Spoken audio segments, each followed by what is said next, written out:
Yes, I know it's 2021, but have you heard about our Lord and Savior Sally Rooney?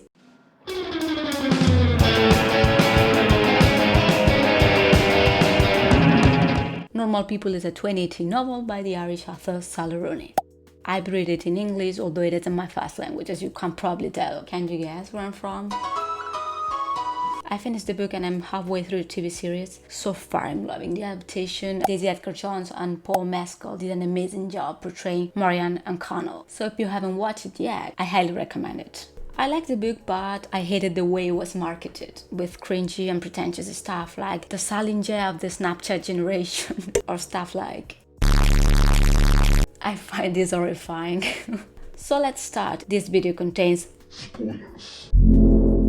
We have these perfect teens, Connell and Marianne, who live in a small town in Northwest Ireland and are in their final year at school. Connell Waldron is shy but effortlessly popular. He plays Gaelic football and everybody knows and likes him. Although he's happy with his life as it is, there is a part of him, the Connell who likes reading and writing, that he has to keep in private. Then we have Marianne Sheridan, a lonely but argumentative girl who's bullied by Connell's friends at school. She's bitter and stubborn with everyone and she doesn't give a fuck what people think of her. What I feel it's quite terrifying for the Connell. They actually start to interact with each other because Connell's mother works as a cleaner in Marianne's house. This is what Connell thinks of Marianne at the beginning of the book. She exercises an open contempt for people in school. She has no friends and spends her lunchtime alone reading novels. A lot of people really hate her. Her father died when she was 13, and Connell has heard she has a mental illness now or something. It's true she's the smartest person in school. He dreads being left alone with her like this. But he also finds himself fantasizing about things he could say to impress her. Although Connell feels kind of awkward around Marianne, he also realizes that she doesn't act with him the same way she does with others at school. Do you act the same way with your mother as you do with your friends at school, Connell? Well, truth to be told, Marianne has been watching Connell closely. It occurred to Marianne how much she wanted to see him having sex with someone. It didn't have to be her, it could be anybody. It would be beautiful just to watch him. She knew these were the kind of thoughts that made her different from other people in school and with her. I have a little note here that says, nope. Marianne tells Connell that she likes him and he's like, what? But anyway, a few weeks later, Connell goes to Marianne's house to clarify things up and they end up kissing. Marianne's first kiss. This is where terror, horror, despair and pain in my soul begins. Because Connell asks Marianne this. Don't tell anybody in school about this, okay?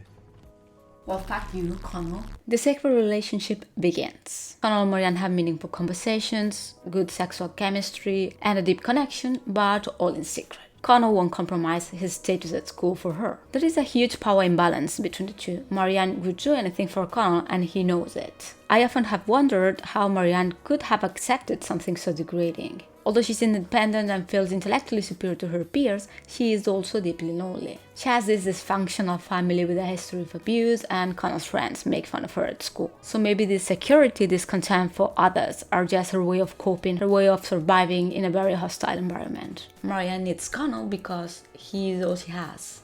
She would do literally anything to make him love her, even degrading stuff. She sees this relationship as the beginning of her real life. I will read a quote about how Marianne feels about her life at this point. Marianne had the sense that her real life was happening somewhere very far away, happening without her, and she didn't know if she would ever find out what it was and became part of it. That made me very nostalgic. It made me think back to when I was in secondary school and I hated most of the people I studied with because I thought they were idiots. Because I was a teen who hated teens. I felt like I was living in a parallel reality. They went to parties I never knew about, they listened to music I hated. I wasn't genuinely interested in the things they were into, somehow actively rejecting them and feeling like I was missing out on something for doing so at the same time. Obviously, there was my teenage self. I'm a functional adult now. How was school for you, by the way? I talk about what I think Marianne accepted such a humiliating relationship, but not why Connell was such a Connell is not a bad person, though I wanted to execute him on this part of the book. But teens are sometimes assholes. I hated them for a reason. Let's pretend Connell is not a bad person. Then, why did he do that to Marianne? I think he didn't want to admit that he liked her. He did all sort of mental gymnastics to avoid admitting this and to rationalize the fact that what he was doing to her was a pretty fucked up shit to do. He is obsessed with how his friends will react if they find out. He sees this as a threat to his privileged position within the school hierarchy. The possibility of being judged, of being excluded, terrifies him, which is completely normal at that age. Even when he finally admits that what he was doing to Marianne was wrong, he's not really concerned about how she feels, but about how others will perceive him if they discover how he was behaving. There's a quote in the book about that. If people find out what he was doing with Marianne in secret while ignoring her every day in school, his life would be over. He would walk down the hallway and people's eyes would follow him like he was a serial killer or worse. Disgusting!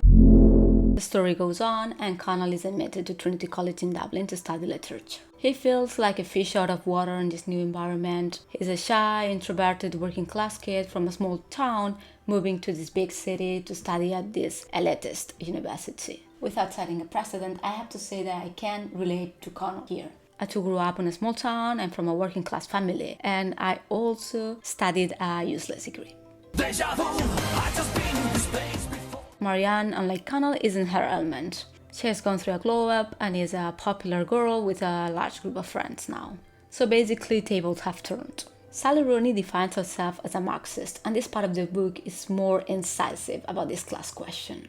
Not in the form of an essay, the novel isn't about that, but on how she places the characters on a class-based hierarchy. Marianne lives in an inherited house in the center of Dublin and doesn't have to worry about money at all, and Connell needs to get a grant to survive. Regarding this, I'll read a conversation of Marianne theorizing about this horrid thing known as working for money with her friend Joanna. Marianne replaces the yogurt pot in the freezer now and asks Joanna if she finds it strange to be paid for her hours at work to exchange, in other words, blocks of her extremely limited time on this earth for the human invention known as money. It's time you'll never get back, Marianne adds. I mean, the time is real. The money is also real. Well, but the time is more real. Time consists of physics. Money is just a social construct. Yes, but I'm still alive at work, says Joanna. It is still me. I'm still having experiences. You're not working, okay, but the time is passing for you too. You'll never get it back either. But I can't decide what to do with it. To that, I would venture that your decision making is also a social construct. Now let's see how Connell feels about class. More precisely about his class versus Jamie's. Marianne had just wanted to see someone else all along, he thought. She was probably glad he had to leave Dublin because he was broke. He wanted a boyfriend whose family could take her on skiing holidays. And now that she had one, she wouldn't even answer Connell's emails anymore. I'm sure skiing holidays are Marianne's most cherished dream. Then we have this conversation with Lorraine. Marianne Sheridan wouldn't go out with someone like me, he said. What does that mean, someone like you? I think her new boyfriend is a bit more in line with her social class. And in fact, he suspects she's still attracted to him and that she now finds it funny, like a private joke, to indulge in attraction to someone who could never belong in her world. I like the fact that the novel deals with this class question because it is something I have discussed many times with my friends. It was very older millennial culture to think that social classes no longer existed or mattered. That even if your mother worked as a cleaner, you were somehow part of the middle classes. What's so bad about being working class? Come on. Right. After the 2008 crisis, at least in my country, Spain, many people had to face reality and acknowledge that this middle-class fantasy was just a credit-induced mirage.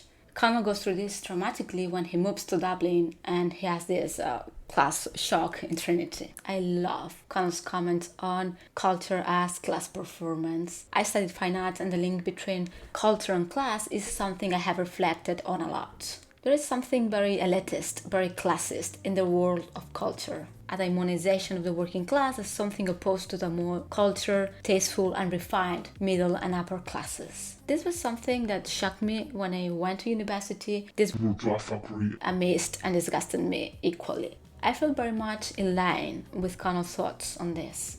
It was cultured as class performance. Literature fetishizes for its ability to take educated people on false emotional journeys so that they might, afterwards, feel superior to the uneducated people whose emotional journeys they like to read about. All books were ultimately marketed as status symbols, and all writers participated to some degree in this marketing.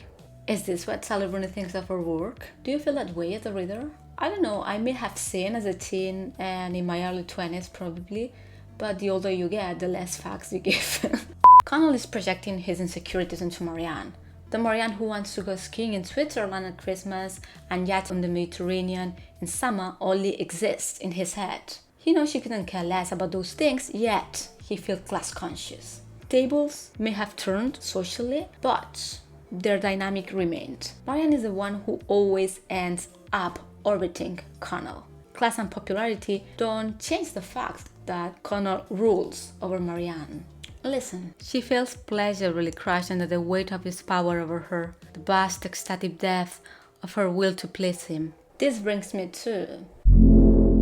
In the book, the main emotional journey is Connell's. He's the one who had to grow and adjust throughout the story. I understand the Connell who wants to fit in, the class-conscious Connell, the depressed Connell, but Marianne is way more difficult to read.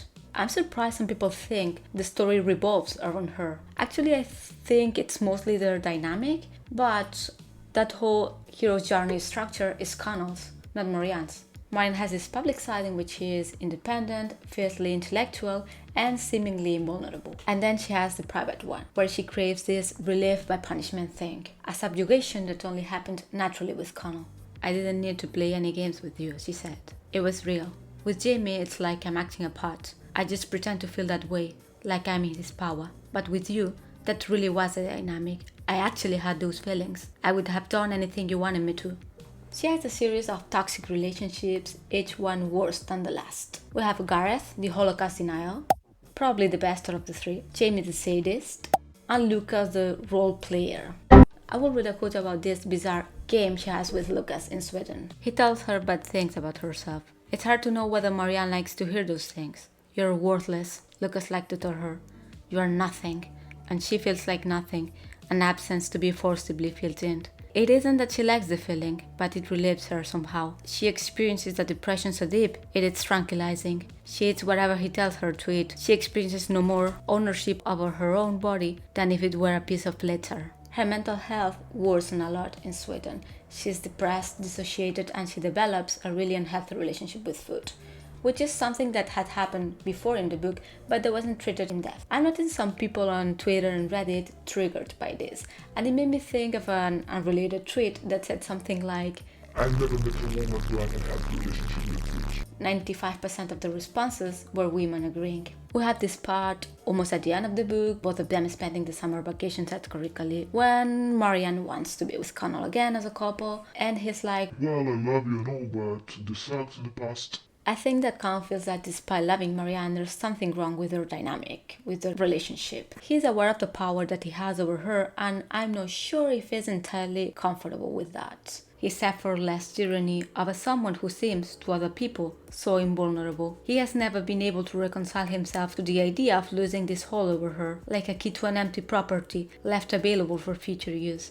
Not only that he had used her like disposable goods, but also that feeling that there's something broken in her that he can't fix. There's something frightening about her, some huge emptiness in the pit of her being.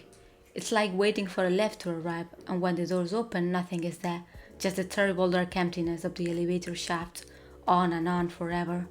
She's missing some primal instinct, self-defense or self-preservation, which make other human beings comprehensible. Marianne is aware that Connell has matured, has evolved, while she remained the same if not worse. She hates the person she has become without feeling any power to change anything about herself. She is someone even Connell finds disgusting. She has gone past what he can tolerate. Now she knows that in the intervening years, Connell has been growing slowly more adjusted to the world, a process of adjustment that has been steady, if sometimes painful, while she herself has been degenerating, moving farther and farther from wholesomeness, becoming something unrecognizably debased. Something in me wanted to die reading this part. I feel a burning desire to protect this person. Marianne has been abused by her family for a long time. She has led to believe that there's something wrong with her and therefore she doesn't deserve to be loved or to be treated well. I think this is her way of rationalizing this abuse. If they do this to me, there must be a reason behind. I must have done something wrong. What happened at school didn't help either. No one is immune to that, no matter how independent or strong you are. Marianne wasn't invulnerable, as no one really is. Physical separation from her family wasn't enough. I got the impression that he wanted to cope and move on with her life with all her might, but her core was damaged. She just couldn't. Before I finish this video, I want to talk about Marianne the masochist. I discovered on Reddit that there is an interview of Daisy Edgar Jones saying that there is no link between Marianne's history of abuse and her sexual proclivities. Well, I'm sorry, but I can't buy that. I mean, I can see where this came from. She didn't want to associate being into sadomasochism with having a history of abuse. Maybe I like to jog to relieve my stress, but this doesn't mean people who jog as a group are stressed. Do you know what I mean? First of all, I think Marianne's masochism isn't just sexual. She doesn't even enjoy it in the book. It also affects her relationship dynamics, as in Jamie being excessively controlling of her, among other things. So I have done some research on this moral masochism thing. There are actually many different theories that try to explain why we seek out suffering. First one is as a relief, as an escape from oneself. The physical pain overshadows the emotional one. The second one is as a way to satisfy a desire for self-destruction. I think we can also link this to her eating disorder. This is an hypothesis, not a statement. And finally, as a belief that this is how it should be. I'm unworthy and I should be treated accordingly. Again, this lack of self-worth and this idea of being flawed. Do you agree with that? And that's all. That's the end of the video. As a bonus track, I made a playlist on Spotify dedicated to normal people. If you are interested, check the links on the description. There's a couple of playlists apparently done by Sally Rooney, so I'm dropping those links too. Hope you enjoyed this video. Thank you for watching and see you soon.